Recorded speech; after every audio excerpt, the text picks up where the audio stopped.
Bonsoir à toutes et à tous, bienvenue dans 85 chrono, l'émission du jeudi avec à mes côtés, comme chaque jeudi, Alexandre Lenaour. Bonsoir Alexandre. Bonsoir Aurélien. Nous avons également autour de ce plateau Simon Filippo. Bonsoir Simon. Bonsoir Aurélien. Notre expert cyclisme, puisque ça va être le fil rouge de cette émission, avec le circuit des plages vendéennes, la 37e édition qui va débuter ce week-end. Et nous recevons le président Patrick Guérin, bonsoir. Bonsoir. Et le président délégué Patrick Coupry, bonsoir. Bonsoir. Donc 37e édition, je le disais, on va parler dans quelques instants, mais avant cela, un mot de basket, Alexandre, puisqu'il y avait un derby vendéen en National 1 masculine mardi soir. Et en tout cas, ce qu'on peut dire, c'est que ce derby a tenu toutes ses promesses d'entrée. Vous allez le voir, les Sables Vendée Basket imposent leur rythme dans la partie de pair avec une attaque tranchante. La défense sablaise permet au groupe de Denis Métais de mener 27-18 à l'issue du premier quart-temps. Chaland reste au contact grâce à sa réussite aux 3 points, mais incomparable avec celle presque insolente du LSVB. 80% de réussite au shoot sur ces 10 premières minutes. Poussés par une salle beau séjour à guichet fermé, les hommes en blanc continuent sur leur lancée. Le rythme est monté d'un cran, les duels sont plus âprement disputés. Supérieurs dans tous les secteurs de jeu, les Sablés sont en tête à la pause, plus 18, 52, 36. Le passage au vestiaire aura été bénéfique aux joueurs de Sébastien Lambert. Le VCB retrouve de l'allant, notamment porté par un excellent Rashad Davis que vous voyez ici. 29 points au compteur pour l'Américain mardi soir. Les Sablés restent devant, mais Chaland est en embuscade, 65 à 58.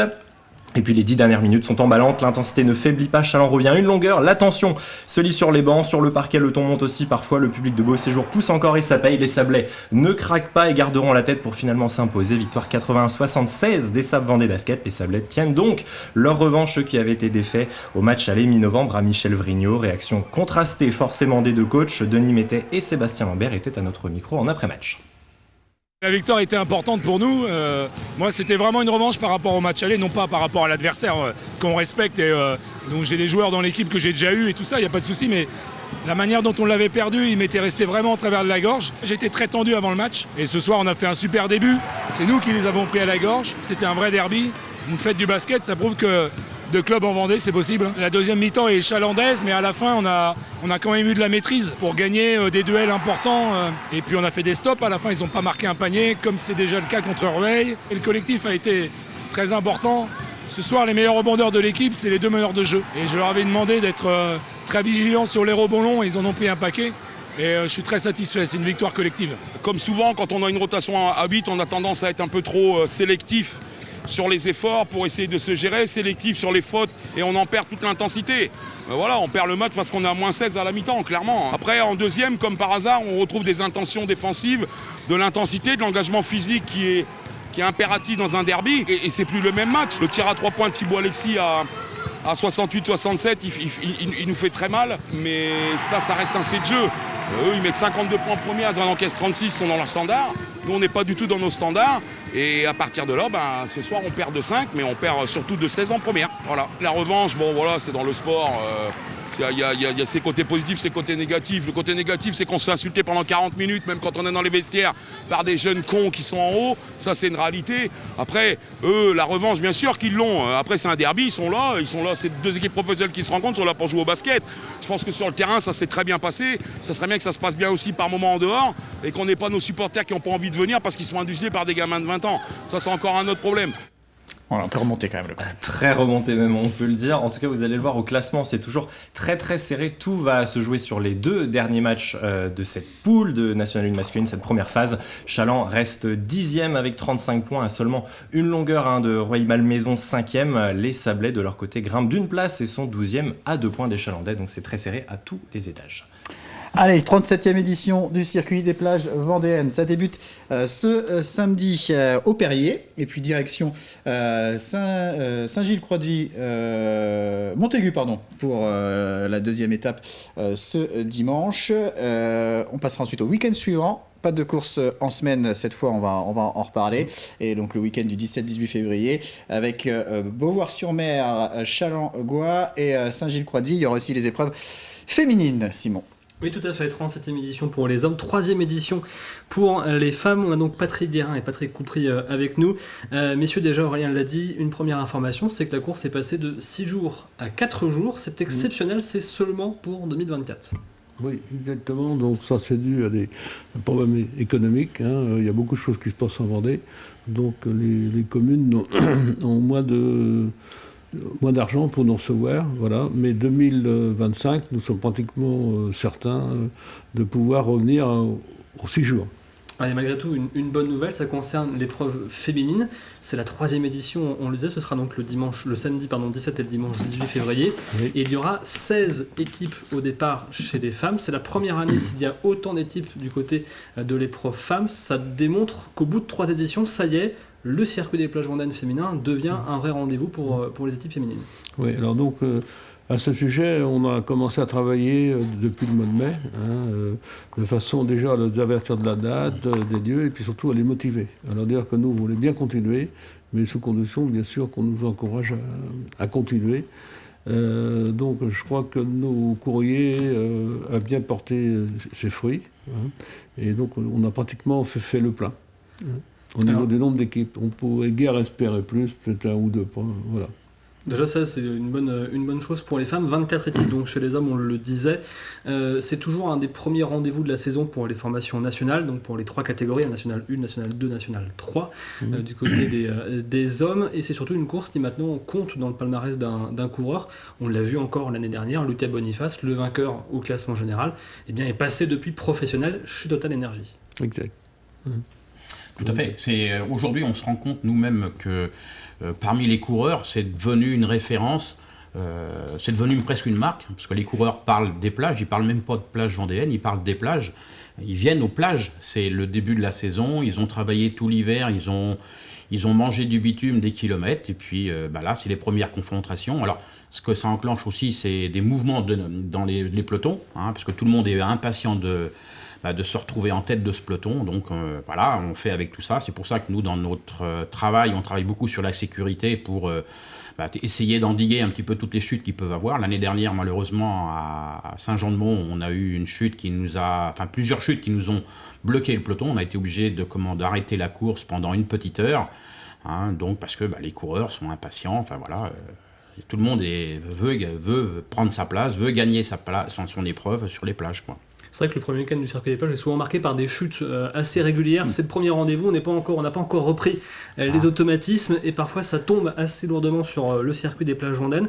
Alors un petit mot sur le parcours, on va voir les différents parcours qui sont proposés pour cette édition. La première épreuve à Beauvoir. Donc la première épreuve au Perrier, on sera sur la côte vendéenne aussi, on sera du côté du Perrier pour un peu plus de 144 km de course. Je crois qu'on a les cartes normalement sur une épreuve qui là sera relativement plate, avec un élément à prendre en compte, c'est la météo. On sait qu'il peut y avoir du vent samedi et que les conditions peuvent être un petit peu compliquées. C'était déjà le cas la dernière fois que l'épreuve était venue au Perrier, où il avait fait un temps catastrophique pour tous les coureurs durant toute la journée. Exact. On devrait normalement, sauf surprise, avoir un sprinter qui s'impose au Perrier, sauf coup de bordure, on verra en fonction du vent. On sera le lendemain, donc le dimanche 11, à Montée du Vendée. Ce sera l'étape la plus longue de ce circuit des plages vendéennes pour 170 km. Étape plus technique à Montée du Vendée. On sera dans les terres, il n'y aura pas la présence du vent cette fois-ci, avec un parcours qui ne va faire que monter et descendre. On sera plutôt réservé là pour les punchers. Et quand on parle de punchers côté vendéen, on peut penser par exemple à Benjamin Maret qui sera engagé sur ce week-end, qui aime bien ce type d'étape et qui a été très très offensif déjà sur l'édition 2023. On saute au week-end suivant avec le samedi 17 février Beauvoir-sur-Mer cette fois-ci. On sera à nouveau sur la côte avec le contre-la-montre par équipe. Donc pour les hommes, ce sera la matinée avec 2 boucles d'un peu plus de 22 km à faire. Pour information, on est sur un parcours plus simple que l'année dernière à Montaigu qui avait accueilli le contre-la-montre par équipe. Et déjà l'an dernier, la formation Vendée qui avait gagné le chrono par équipe avait frôlé avec les 50 de moyenne. Donc, autant dire que là, en fonction de la météo, ça risque de rouler très très fort encore une fois. Et puis le lendemain, dimanche 18 février du coup, ce sera à Saint-Gilles-Croix-de-Vie, 145 km. Étape un peu traditionnelle, on retrouve l'arrivée sur les quais en centre-ville de Saint-Gilles-Croix-de-Vie qui a été longtemps une arrivée traditionnelle pour le circuit des plages vendéennes. Et puis des femmes, ce sera le samedi 17 et le dimanche 18 aussi. Du côté des femmes, on aura donc le 17 à Beauvoir-sur-Mer, la course en ligne, un peu plus de 112 km au programme. Et puis le lendemain, ce sera à Saint-Gilles-Croix-de-Vie avec le contre-la-montre par équipe là aussi. Oui, on va continuer à parler de ce circuit des plages dans quelques instants, mais on va s'intéresser aux autres événements du week-end, Alexandre. Et oui, on va démarrer sur les terrains de football tout d'abord et plus particulièrement en National 3. Place ce week-end à la 7e journée du championnat avec plusieurs matchs en retard tard à jouer. 3 rendez-vous à domicile. Fontenay-le-Comte, actuel 6e, reçoit Saint-Philbert, 3e. Chaland, 9e, affronte la réserve du Stade Lavallois, 5e. Et puis enfin, en bas de tableau, les Sables FCOC avant-dernier accueilleront une autre équipe réserve, celle des Chabois Niortais, actuel 10e. En basket, après le derby de mardi soir, les deux formations vendéennes retrouvent donc la Nationale 1. Dès vendredi, pour la 25e journée, encore 2 rencontres à disputer avant la fin de cette première phase. Chaland 10e reçoit Toulouse, juste au-dessus à la 9e place, Salle Michel Vrigno à 20h. Et puis à l'extérieur, là aussi vendredi soir, déplacement à Chartres, le dauphin du groupe pour les Sables Vendée Basket, actuel 12e. Un cran plus bas, direction la 17e journée de N2. Objectif, remettre la machine en marche pour le Saint-Georges-Montaigu Vendée Basket. Après 5 défaites de rang, les Georgeois 12e sur 14 accueillent Montsouet, 3e de la poule, lancement de la rencontre samedi soir 20h à la salle de sport. Et puis toujours en basket à présent en National 3 masculine, place samedi soir là aussi à la 17e journée. 3 matchs programmés en Vendée à 20h. Ces 3 matchs, c'est Chambretot-Cognac, ensuite on aura l'entente des clubs de la Roche-sur-Yon qui affrontera Fondette, et puis Chaland-Riévis sera opposé à Liffré. À noter à l'extérieur 2 déplacements, Luçon-Saint-Gemme et Salertaine iront respectivement à Vineuil et à Montfort. Et puis on termine avec la Nationale 3 féminine, 3 affiches également au menu pour le compte de la 16e journée. Chantonnay-Saint-Germain affronte Vertou, les Herbiers reçoivent Bressuire, le Smash accueillera Saumur. En déplacement, Riévis jouera sur le parquet du Poinçonnet. Toutes ces rencontres à suivre dimanche à partir de 15h30. Et d'autres rendez-vous à venir en fin d'émission, quelques infos en bref maintenant avant de passer à l'entretien du football. Tout d'abord avec le Mondial Football Montaigu, il y a du changement dans le tournoi Nation. L'équipe U16 du Brésil s'est désistée la semaine dernière, mais elle sera remplacée par une autre formation sud-américaine, celle de l'Argentine, qui sera donc dans le groupe de la France, de l'Arabie Saoudite et de la Côte d'Ivoire. Ce sera la 6e participation des Argentins au Mondial de Montaigu, des Argentins qui se sont d'ailleurs imposés sur ce mondial en 2019. Et puis, on va suivre 2 karatékas vendéens aussi ce week-end. Et oui, ils sont 2 parmi les 40 athlètes sélectionnés pour les 51e championnats d'Europe de karaté. Tout d'abord, chez les juniors en moins de 48 kg en catégorie combat, on retrouvera Sacha Viel de l'école luçonnaise de karaté. À 17 ans, la Vendéenne tentera de faire mieux qu'en 2023. Elle avait terminé vice-championne d'Europe. C'était déjà chez les juniors. Et puis le second représentant vendéen, c'est Tom Courtois, tout juste 17 ans également. Le licencié du Fontenay Karaté Shotokan sera lui aussi présent sur ces championnats d'Europe en catégorie kata. Ça se passera à Tbilissi, capitale de la Géorgie, vendredi, samedi et dimanche. Allez, c'est l'heure de passer à l'entretien de 85 chrono. Et Alexandre, on va retrouver la deuxième partie de l'entretien que vous avez réalisé avec la députée Béatrice Bellamy. Exactement, suite et fin de cet entretien. Vous vous rappelez, on l'a commencé la semaine dernière. Béatrice Bellamy, qui est la présidente de la commission d'enquête sur les défaillances au sein des fédérations et du mouvement sportif français. Cette semaine, Béatrice Bellamy évoque la cellule Signal Sport. Il est aussi question des recommandations effectuées par la commission quant aux violences, notamment sur les mineurs. Et puis aussi un point sur les quelques critiques qui ont émaillé la sortie de ce rapport. C'est à découvrir tout de suite dans cette deuxième partie. Bonjour Béatrice Bellamy. Bonjour. On se retrouve pour cette deuxième partie de l'entretien initié il y a quelques jours. Le 23 janvier 2024, la commission d'enquête dont vous êtes la présidente a publié son rapport. Cette commission, pour citer son nom complet, est la commission d'enquête relative à l'identification des défaillances de fonctionnement au sein des fédérations françaises de sport, du mouvement sportif et des organismes de gouvernance du monde sportif en tant qu'elles ont délégation de service public. Ce rapport, il dévoile aussi les failles dans le traitement des signalements de violence ainsi que dans leur prévention, l'accompagnement des victimes. En tant que présidente de cette commission, que souhaiteriez-vous voir changer sur ce sujet des signalements et des violences ? Aujourd'hui, il faut savoir qu'il y a une cellule de recueil de signalements qui s'appelle la cellule Signal Sport, qui a été mise en place d'ailleurs par la ministre Roxana Maracineanu en 2020. C'est aujourd'hui l'outil qui permet de recevoir ces signalements. À l'issue de la réception de ces signalements, ils sont traités aussi bien par des associations type Colosse au pied d'argile ou Rebond, qui est une association créée par la sportive Angélique Cauchy, et après aussi par un accompagnement médical des professionnels de santé. Cette cellule Signal Sport, elle est malheureusement peu connue, ou elle était peu connue en tout cas avant la commission d'enquête. Après, vous avez des fédérations qui ont des plateformes de recueil de signalements, de témoignages, toujours sous forme d'un entre-soi. Nous, ce qu'on propose, c'est qu'il y ait un seul outil. La cellule Signal Sport, elle pourrait faire partie, bien sûr, de cette autorité administrative indépendante. Elle pourrait s'inscrire comme seul outil de témoignage, que vous soyez spectateur, auteur, que vous soyez victime, que vous soyez membre du mouvement sportif, vous n'avez qu'une seule adresse, c'est la cellule Signal Sport. Vous évoquez aussi ce système d'impunité auquel se heurtent les victimes, notamment la prescription et le régime de la preuve qui bénéficie de fait aux agresseurs. Comment faire évoluer ce système dans le bon sens, selon vous et selon ce rapport ? Moi, je parle d'imprescriptibilité, et particulièrement sur les violences sexuelles sur mineurs. Et la reconnaissance aussi de l'amnésie traumatique. Vous savez que l'amnésie peut arriver 10 ans, 15 ans, 20 ans après. Dans une activité du quotidien, on a comme une apparition, des fois j'ai entendu dans le dialogue de certains, dans le témoignage de certaines victimes, comme un flash qui apparaît. Cette amnésie traumatique, aujourd'hui on en parle, elle est reconnue, mais il faut aller plus loin. Et donc permettre cette imprescriptibilité qui permet d'accompagner le sportif et faire que on n'oublie pas. L'histoire ne tombe pas dans les oubliettes justement et que le sportif il a aussi la possibilité de s'exprimer et que le jugement aussi puisse avoir lieu, que son bourreau puisse être condamné ultérieurement, bien des années après. Nous avons bouclé nos auditions courant novembre avec l'audition du garde des Sceaux. Donc nous avons pu échanger avec lui sur ce sujet.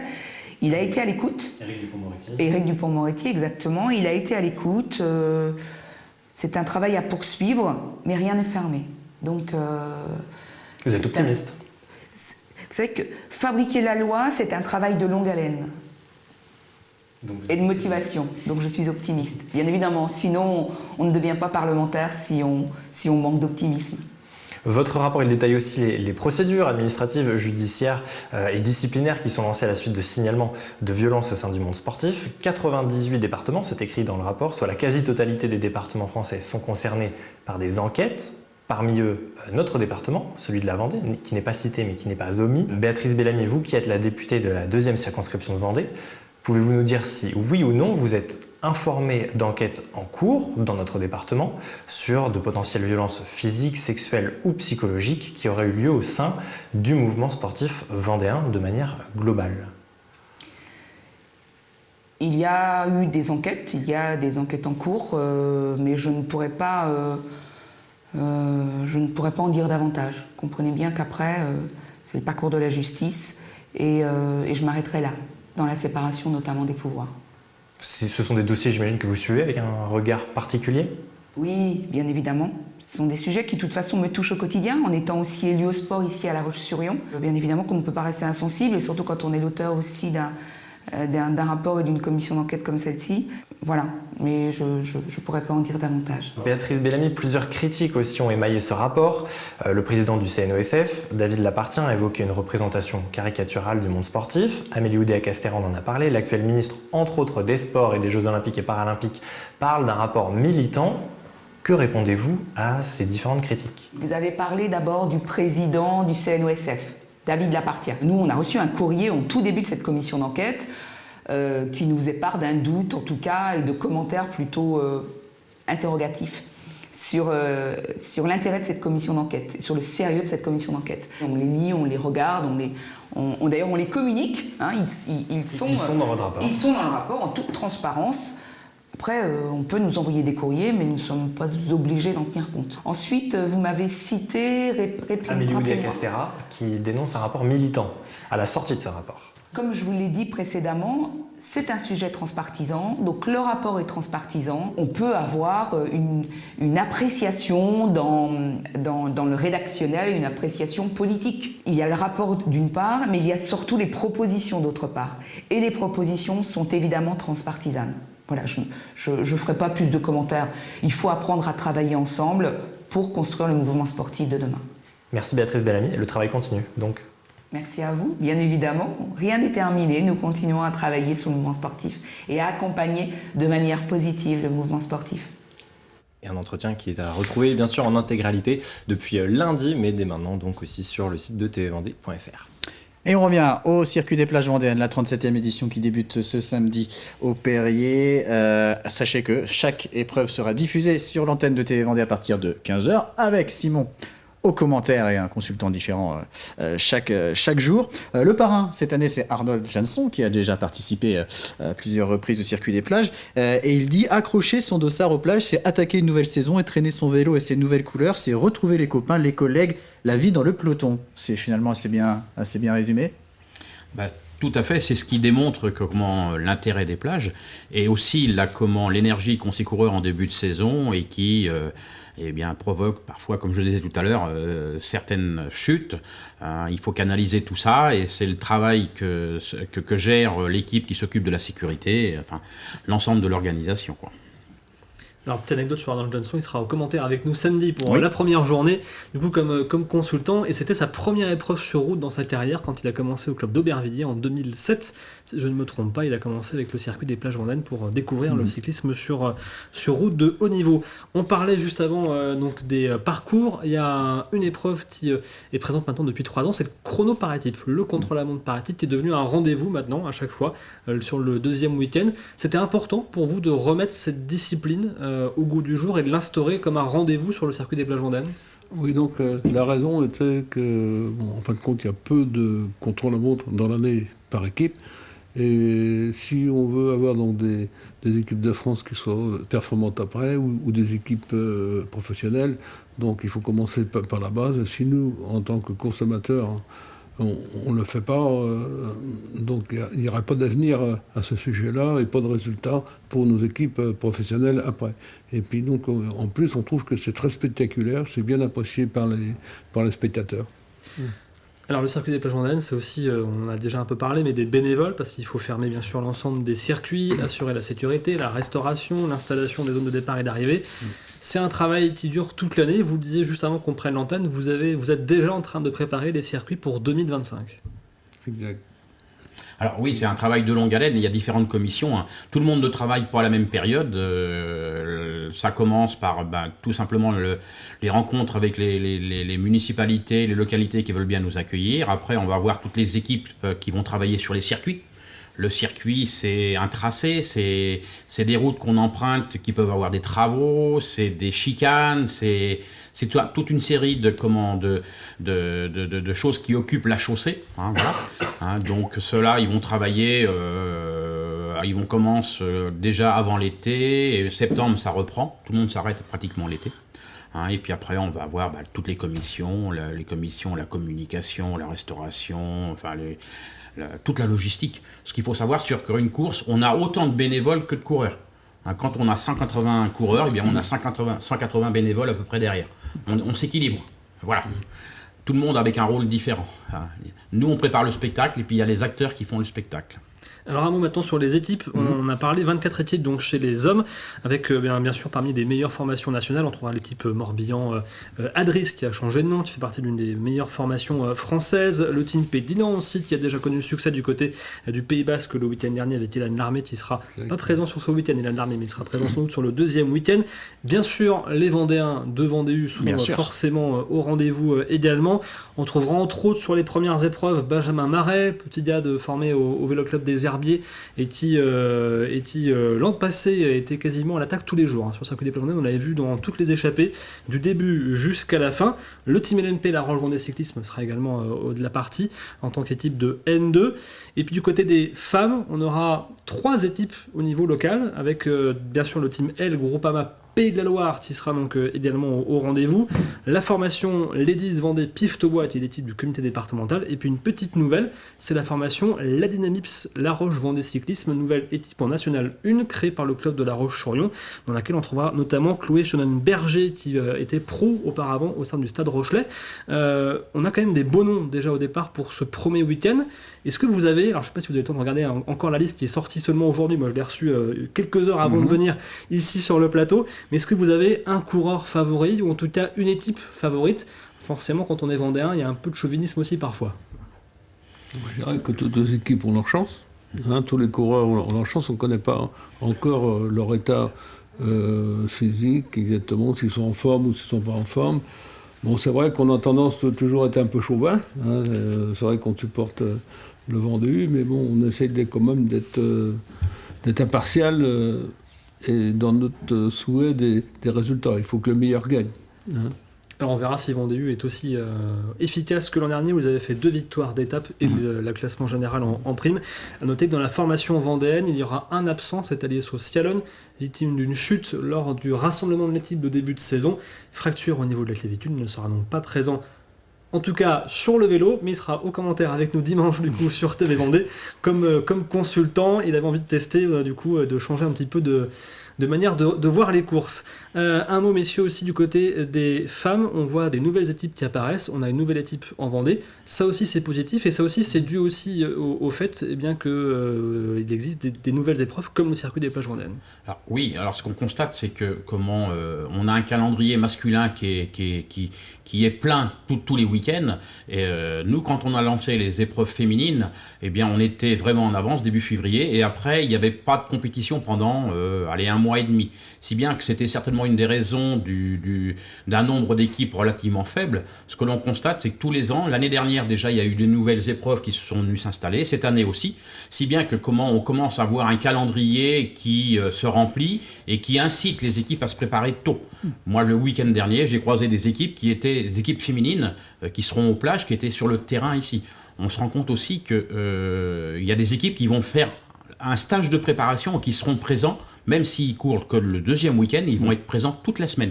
Ça veut dire que progressivement, ça s'installe dans les équipes féminines et que la Vendée peut être un territoire d'accueil de stages de préparation aussi. Et sachant que les plages ont lieu une semaine plus tôt cette année. Tout à avec fait. Les Jeux Olympiques, plusieurs épreuves ont dû être décalées en s'avançant d'une semaine. Et forcément, ça bouchonnait pour le week-end habituel des plages. Et donc, vous avez avancé d'une semaine. Mais normalement, donc, tout reviendra à la normale l'année prochaine, aux dates habituelles, avec 6 épreuves. Et d'ailleurs, Patrick Guérin, vous vous annoncerez à la fin du dernier week-end, le 18 février, logiquement, les villes qui accueilleront les étapes des circuits des plages 2025. Simon, dans le reste de l'actualité, cyclisme, on va parler de Total Energy.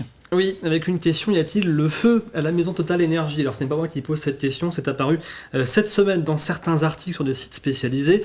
On a vu aussi ces derniers jours sur les réseaux sociaux pas mal de critiques à l'égard de la formation vendéenne sur les résultats de ce début de saison. Alors faut-il s'inquiéter ou pas pour nos Vendéens? On va essayer de répondre à la question. Alors oui, effectivement, les résultats pour l'instant ne sont pas forcément au rendez-vous sur les premières épreuves. Malgré tout, on a vu de belles choses, on a vu une belle cohésion d'équipe sur l'étoile de Bessèges autour de Mathieu Burgodeau. Et puis il y a aussi un problème, c'est que l'an passé l'équipe n'a pas fini première de sa catégorie, ce qui fait qu'elle n'est plus invitée sur les grands rendez-vous World Tour de la saison. Ils ne seront pas présents au Tour des Flandres, pas de Milan-San Remo, pas de Strade Bianche, pas de Critérium du Dauphiné non plus, ou encore pas de Het Nieuwsblad, autre grande classique belge. Forcément, ça réduit un petit peu les chances de pouvoir s'exprimer au plus haut niveau. Il faut noter aussi que l'équipe n'est pas celle qui a le plus gros budget. On parle souvent des budgets. Aujourd'hui, les grosses formations comme Ineos ou Jumbo, d'après les chiffres qu'on a pu voir, car il n'y a pas forcément grand-chose d'officiel, tournent autour de 60-50 millions d'euros de budget annuel. Pour les Vendéens, on est plus autour des 13 ou 15 millions d'euros. Ça a forcément une incidence. Néanmoins, je ne pense pas qu'il y ait le feu à la maison Total Energy. Pourquoi ? Puisque l'équipe se renforce depuis maintenant 2 ans, notamment au niveau du pôle performance. On a des nouveaux entraîneurs qui sont arrivés, Grégory Bosté, Lucas Philippas et Alban Prenat, qui ont rejoint Alexis Loiseau, et puis un directeur maintenant de la performance en la personne de Maxime Robin. Romain Sicard vient d'arriver aussi comme directeur sportif, avec quand même une grosse expérience en tant que coureur. Donc le pôle performance s'est considérablement renforcé à l'approche de la saison, et puis on a aussi de belles pépites au sein de l'équipe. Valentin Ferron, Mathieu Burgodeau, vainqueur sur Paris-Nice et qui a fait 2 podiums sur le dernier Tour de France en 2023, Sandy Dujardin aussi, qu'on a vu très en forme en fin de saison, Lucas Boniface, le vainqueur sortant du circuit des plages, qui est une petite pépite en cas d'arrivée au sprint, qui vient de débuter chez les pros et qui, à n'en pas douter, va nous faire quelques belles performances, ou encore Émilien Janière qui continue sa progression. Bref, on n'est que au début de saison, pas d'inquiétude à avoir, on n'est pas encore sur les grands rendez-vous. Le premier, ce sera surtout sur Paris-Nice, je pense, pour Mathieu Burgodeau, donc dans quelques semaines. Laissons un peu de temps à l'équipe, laissons-leur aussi un peu respirer. Il ne faut pas oublier aussi que maintenant l'équipe a été un petit peu diminuée en termes d'effectifs, elle a été un peu resserrée après le départ de Peter Sagan et de ses principaux lieutenants. Donc soyons patients, attendons de voir comment se passe la suite. Et très rapidement, vous vouliez parler d'un coureur du Vendée-U également ? Oui, le Vendée-U qui a débuté sa saison le week-end dernier, c'est Sam Maisonneuve, et qui a été allé chercher le premier podium de la saison, donc sur les boucles de l'essor, 3e de l'épreuve, et il sera d'ailleurs au départ samedi de la première épreuve du circuit des plages vendéennes. Très bien, allez, on poursuit avec les autres rendez-vous sportifs du week-end, Alexandre. Et on rouvre cet agenda avec du rugby, double rendez-vous de rugby. Le premier, il concerne la Fédérale 2. Pour le compte de la 15e journée, le FC Lyonnais 10e reçoit Mérignac, 4e, coup d'envoi à 15h15 ce dimanche au stade Henri Desgranges à La Roche-sur-Yon.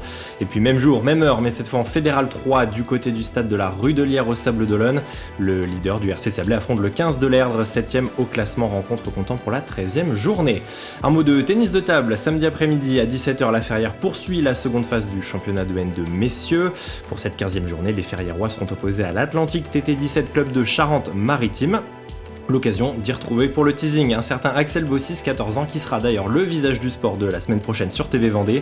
Et puis on termine l'agenda sportif comme toujours avec un rendez-vous de course à pied, double rendez-vous ce dimanche. Le premier c'est le trail des Pays de Mont, 4 distances au choix de 8 à 53 km. Départ depuis l'hippodrome de l'Atlantique à 9h et puis second rendez-vous course à pied. Dimanche matin, la 1000D du Pays de Mervan, un parcours de 22 km 750 vous attend. Départ depuis le parking des écoles de Pissotte à 9h. Allez, un mot de voile et du Vendée Globe maintenant. J-275 avant le grand départ de la 10e édition le 10 novembre. Et ce mardi, les organisateurs organisaient une grande conférence de presse au siège de l'UNESCO à Paris pour présenter 10 engagements environnementaux, 10 engagements répartis en 4 axes: anticiper, réduire, inspirer et bâtir un héritage positif. Cela va se traduire notamment par une meilleure gestion de l'énergie et des déchets, une réduction de l'impact carbone des IMOCA, mais aussi des visiteurs qui se rendent sur le village, la création d'un fonds de dotation intitulé Vendée Globe Foundation, mais aussi l'installation d'équipements scientifiques sur les voiliers durant la course.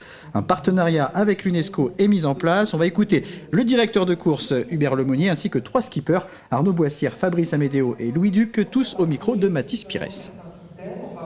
D'un point de vue maritime, pour nous, c'est beaucoup d'échanges et beaucoup de richesses sur tous les aspects culturels, scientifiques également, et beaucoup d'échanges avec les savoir-faire pour pouvoir, nous, en tant que marins, adapter au mieux nos navigations autour du globe. On voit des nappes de gasoil, on voit des filets dérivants, on voit plein de trucs comme ça. C'est souvent qu'on tape des ovnis. Ça peut être des bidons d'huile, des bidons de gasoil ou autre. Donc je m'aperçois que c'est de plus en plus pollué, mais qu'on doit servir d'exemple aussi, nous coureurs au large. On doit montrer l'exemple en montrant qu'on est plus propre que propre et essayant de faire les choses le mieux possible. Il faut savoir que les bateaux scientifiques sont des bateaux à moteur et donc il y a une pollution thermique des datas qui peuvent être faits. Moi avec mon capteur sur un bateau à voile, les datas sont très pures, elles sont pures de toute cette pollution thermique qui peut être celle d'un moteur. Et autre intérêt énorme pour les scientifiques, la trajectoire du Vendée Globe est une trajectoire très atypique puisqu'on descend l'Atlantique, on fait le tour de l'Antarctique et on remonte l'Atlantique. Et le tour de l'Antarctique, c'est une trajectoire que les bateaux scientifiques ne font jamais. Les bateaux scientifiques, quand ils vont dans le Grand Sud, ils descendent en Antarctique vers le sud et ils remontent vers le nord. Nous, on fait le tour de l'Antarctique et ça, c'est quelque chose qui intéresse énormément les scientifiques. Comme navigateur et coureur, forcément, on est animé par la passion de la course au large, par la passion de la compétition, mais aussi côté navigateur, t'as le côté maritime qui revient, le côté océan, le côté protection de la nature. Et donc, quand on peut faire quelque chose pour ça, je crois qu'on ne faut pas hésiter. Et je pense que c'est pas une obligation, c'est vraiment un souhait de beaucoup de gens de s'impliquer dans tout ça. Allez, il nous reste peu de temps, mais on va quand même jouer rapidement au quiz. Alors messieurs, Alexandre a concocté quelques questions sur le cyclisme. Il va falloir être bon, sachant que vous avez Simon en face de vous qui va jouer également, donc c'est un sacré client. Je serai bon. Première question, Alexandre. Grosse concurrence. Qui est le premier vainqueur du circuit des plages vendéennes 1997. Moreau. Claude Moreau, bonne réponse de Patrick Claude Guérin. Moreau. En cyclisme, écoutez bien, à propos de qui Jean-René Bernaudot, manager général du team Total Energy, avait-il dit en octobre dernier, je cite, « Il a mon numéro, j'attends son appel ». Julien Lafilippe. Julien Lafilippe. C'est Simon qui avait gagné. On a le temps pour une petite dernière On peut-être peut encore. Quel grand espoir du cyclisme, plus difficile celle-là, est devenu le week-end dernier champion du monde junior mais de ski de fond en Slovénie. Il a aussi été vice-champion d'Europe du contre-la-montre chez les juniors. C'est pas un Norvégien. C'est un Norvégien, Simon. Jürgen, je n'ai plus le nom de famille. C'est Jürgen quelque chose. Le prénom est bon. On peut presque l'attribuer. Messieurs, non, ça vous dit rien. Et le nom de famille, par contre. Ça cale en face. Jürgen Nordhagen. Ah oui, je savais ça. Oui, je l'aurais peut-être pas eu, mais 19 ans, c'est ça. Une petite dernière. On va devoir s'arrêter là, malheureusement. Tant pis. Simon, on sait, maîtrise le sujet, même si donc Patrick Guérin s'est bien rappelé du premier vainqueur du circuit des plages vendéennes en 1987, Claude Moreau. En tout cas, le circuit des plages, ça commence Samedi, au Perrier, première épreuve homme, puis rendez-vous à Montaigu-Vendée dimanche, et donc épreuve à retrouver sur TV Vendée en direct à partir de 15h chaque jour, et puis donc deuxième week-end de course les 17 et 18 février avec donc les 2 étapes hommes et 2 étapes femmes. Merci beaucoup messieurs, bon courage pour ces prochains jours qui vont être bien remplis. Merci Simon. Merci Aurélien. À bientôt pour reparler vélo. Merci Alexandre. On vous retrouve dès lundi matin dans le Journal des Sports et lundi soir dans le 85 chrono. Et quant à moi, je vous remercie de nous avoir suivis et je vous souhaite une très bonne fin de semaine sur TV Vendée.